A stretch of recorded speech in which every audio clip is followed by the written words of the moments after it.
Hello students, मैं doctor Sangeeta Gupta आज आपको एक नया वीडियो शेयर करने जा रही हूँ। एमएससी जूलॉजी, जिसमें सेकंड सेमेस्टर का सिलेबस और साथ ही पेपर का पैटर्न किस तरह से होगा, इसलिए पुराने पिछले वर्षों में पूछे गए कुछ प्रश्नों को भी आपके सामने शेयर कर रही हूँ इस वीडियो के माध्यम से।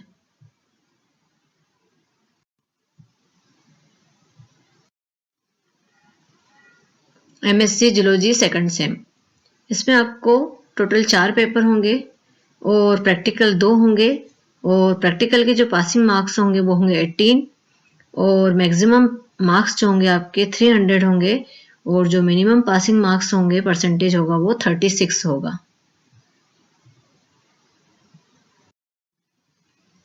देखते हैं आपको कौन कौन से पेपर पढ़ने हैं। तो इसमें आपको 4 पेपर हैं। फर्स्ट पेपर है general and comparative animal physiology and endocrinology. Second paper है आपको population ecology and environmental physiology और थर्ड पेपर है आपका tool and technique in biology और फोर्थ पेपर है आपका molecular cell biology and genetics और 2 आपको प्रैक्टिकल करना है। प्रैक्टिकल फर्स्ट जो है वो based on paper first and second, first और सेकंड पर आधारित होगा आपका प्रैक्टिकल 1 और जो प्रैक्टिकल 2 होगा वो आपका 3 और 4 पेपर पर आधारित होगा। ये दोनों ही प्रैक्टिकल आपके 50-50 नंबर के होंगे।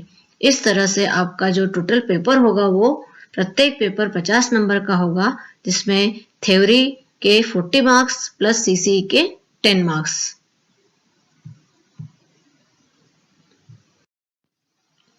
ये आपका पेपर फर्स्ट, जिसमें है general and comparative animal physiology and endocrinology.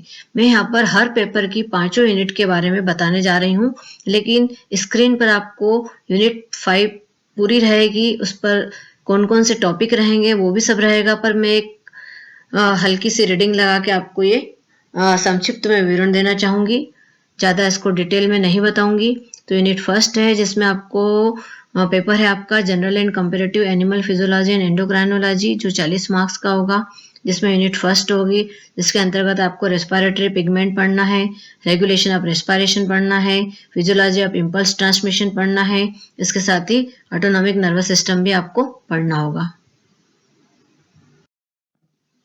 यह यूनिट सेकंड है, जिसमें आपको pattern of nitrogen excretion in different animal group पढ़ना है, कंपैरेटिव फिजियोलॉजी ऑफ डाइजेशन पढ़ना है, इसके बाद ऑस्मो रेगुलेशन, थर्मो रेगुलेशन और फिजियोलॉजी ऑफ प्रेगनेंसी इत्यादि के बारे में स्टडी करना है।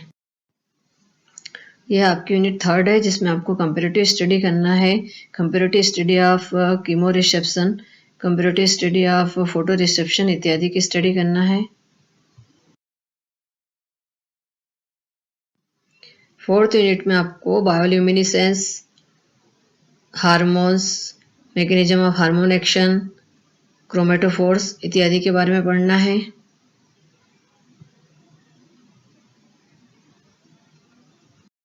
और ये यूनिट फिफ्थ है, जिसमें आपको एंडोक्राइन ग्लैंड्स के बारे में पढ़ना है, इसके साथ ही neuro endocrine systems of invertebrates देखना है और हार्मोन्स एंड रिप्रोडक्शन के बारे में पढ़ना है। ये आपका नेक्स्ट सेकंड पेपर है आपका population ecology and environmental physiology, जिसमें आपको पॉपुलेशन एंड देयर कैरेक्टर्स के बारे में देखना है, पॉपुलेशन ग्रोथ के बारे में पढ़ना है, पॉपुलेशन रेगुलेशन आपको स्टडी करना है। सेकंड यूनिट है, जिसमें आपको एडाप्टेशन के बारे में पढ़ना है, aquatic environment, fresh water, marine water fishes भी देखना है, इसमें साथ में एस्चुराइन एनवायरनमेंट के बारे में स्टडी करना है, इको फिजियोलॉजिकल एडाप्टेशन देखना है, साथ में eco physiological adaptation, marine, fresh water और टेरेस्ट्रियल एनवायरनमेंट सभी आपको स्टडी करना होगा इसमें। यूनिट थर्ड है, जिसमें एनवायरमेंटल लिमिटिंग फैक्टर्स पढ़ना है, इसके साथ ही म्यूचुअलिज्म को भी देखना है आपको इसमें।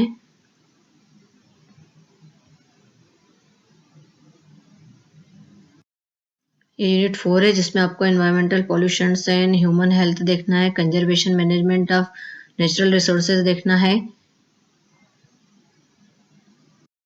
और ये फिफ्थ यूनिट होगी, जिसमें आपको होम्योस्टेसिस का कंसेप्ट देखना है, physiological response to oxygen deficient stress देखना है, physiological response to body exercise देखना है।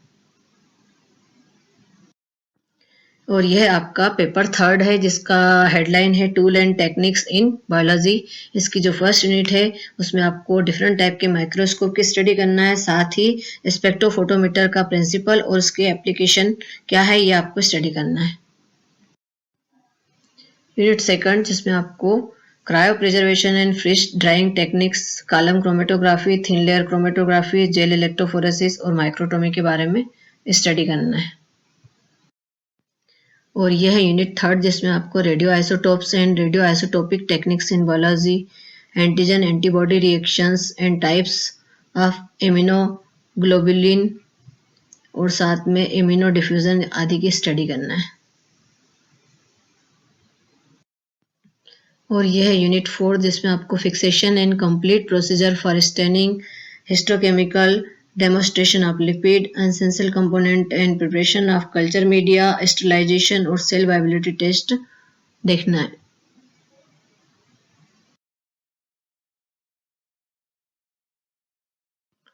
और यह है यूनिट 5 जिसमें आपको क्रोमोसोम्स टेक्निक्स देखना है, बेंडिंग टेक्निक्स, साथ में ह्यूमन कैरियोटाइप्स के बारे में पढ़ना है, ब्लॉटिंग टेक्निक्स देखना है, डीएनए आरएनए और प्रोटीन की पॉलीमरेज चेन रिएक्शंस देखना है और डीएनए सीक्वेंसिंग की स्टडी करना है आपको।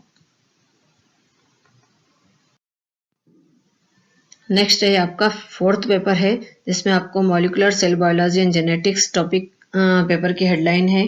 और पेपर फर्स्ट यूनिट है जिसमें बायो मेम्ब्रेन के बारे में पढ़ना है आपको, molecular composition, arrangement and functional consequences, transport across cell membrane, diffusion, microfilament इत्यादि के बारे में आपको स्टडी करना है।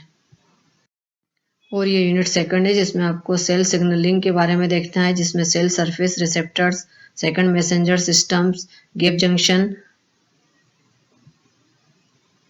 और ये यूनिट थर्ड है जिसमें हेडलाइन है cell cell adhesion and communication, जिसमें आपको कैल्शियम डिपेंडेंट और calcium independent homophilic cell cell adhesion, साथ में आपको chromosomal organisation of gene and non coding DNA के बारे में स्टडी करना है।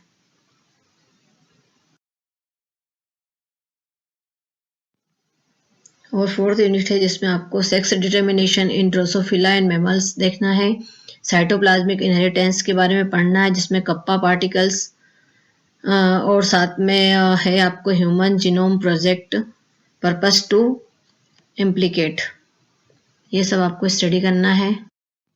और यह है यूनिट 5 जिसमें जेनेटिक डिसीजेस एंड जीनोमिक्स देखना है, ह्यूमन जीन थेरेपी, इसके साथ ही structural and functional genomics, gene library और transgenic animals and their applications की स्टडी करना है आपको। इस तरह से मैंने आपको चारों पेपर और चारों पेपर में कौन कौन सी यूनिट होगी उसमें किस तरह से टॉपिक की स्टडी करना है आपको बता दिया है।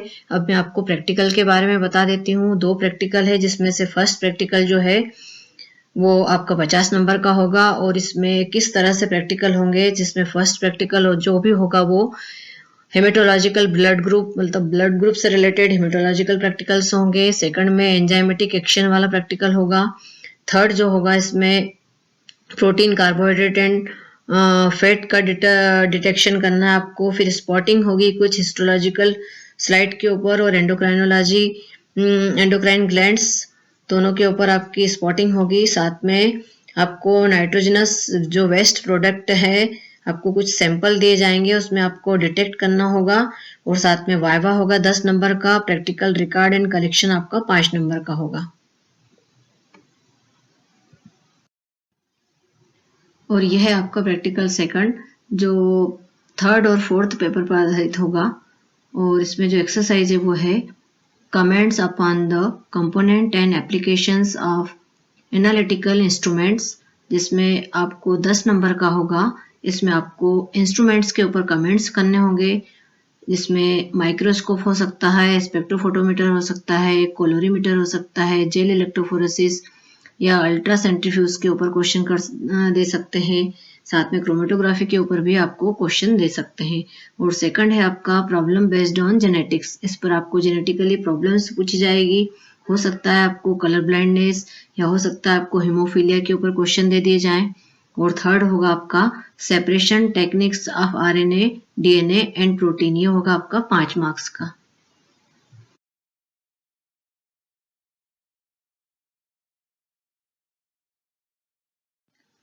और नेक्स्ट एक्सरसाइज होगी आपकी practical on antigen antibody reaction, 5 marks का होगा। साथ ही आपको यहाँ पर study of polymorphic chromosomes in some insect population के ऊपर 5 नंबर का क्वेश्चन होगा और वाइवा होगा आपका 10 मार्क्स का और प्रैक्टिकल रिकॉर्ड होगा आपका 5 मार्क्स का। इस तरह से आपका प्रैक्टिकल जो होगा 50 मार्क्स का होगा। 5वें नंबर का जो क्वेश्चन है उसमें आपको हार्डी वेनबर्ग लॉ पूछा जाएगा।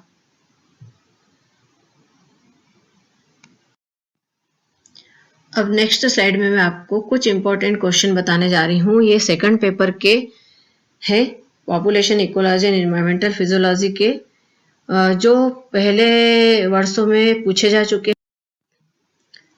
पहले मैं आपको पेपर का पैटर्न बता देती हूँ कि किस तरह से आपके पेपर में क्वेश्चन पूछे जाएंगे। तो यहाँ पर मैं आपको second paper population ecology and environmental physiology के बारे में बता रही हूँ, लेकिन सभी पेपर का जो पैटर्न होगा इसी तरह से होगा। आपको प्रत्येक पेपर 40 मार्क्स का ही पूछा जाएगा और क्वेश्चन के जो पैटर्न होंगे 2 तरह से होंगे। एक तो शॉर्ट आंसर टाइप क्वेश्चन होंगे और दूसरे लॉन्ग आंसर टाइप क्वेश्चन पूछे जाएंगे। तो जो शॉर्ट आंसर टाइप क्वेश्चन होंगे वो 15 नंबर के होंगे और जो लॉन्ग होंगे वो 25 नंबर के होंगे। एक बात जरूर ध्यान रखना आपको, 2 questions will be asked from each unit. प्रत्येक यूनिट से 2 क्वेश्चन पूछे जाएंगे। 1 question from each unit is compulsory और एक क्वेश्चन का जवाब आपको देना जरूरी होगा प्रत्येक यूनिट से।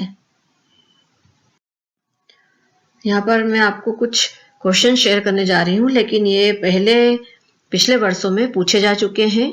तो किस तरह से क्वेश्चन पूछे जाते हैं, किस तरह से पेपर का पैटर्न होता है, मैं वो आपको बताने जा रही हूँ यहाँ पर। तो देखते हैं इस पेपर के कुछ महत्वपूर्ण प्रश्न जो प्रीवियस ईयर एग्जाम में पूछे गए हैं। तो देखते हैं, write short note on various characteristics of population. जनसंख्या की विभिन्न विशेषताओं पर संक्षिप्त टिप्पणी लिखिए। साथ ही describe briefly about demography, write in detail about various population growth pattern और what are population regulation, give a detailed account on the extrinsic mechanism. जनसंख्या विनिमयन क्या है,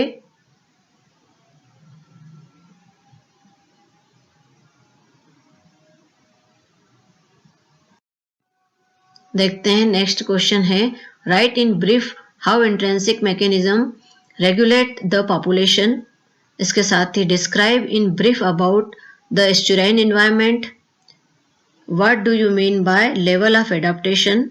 साथ ही give a detail account of eco physiological adaptation to terrestrial environment. स्थलीय पर्यावरण के लिए पारिस्थितिकी शारीरिक अनुकूलन का विस्तृत विवरण दें।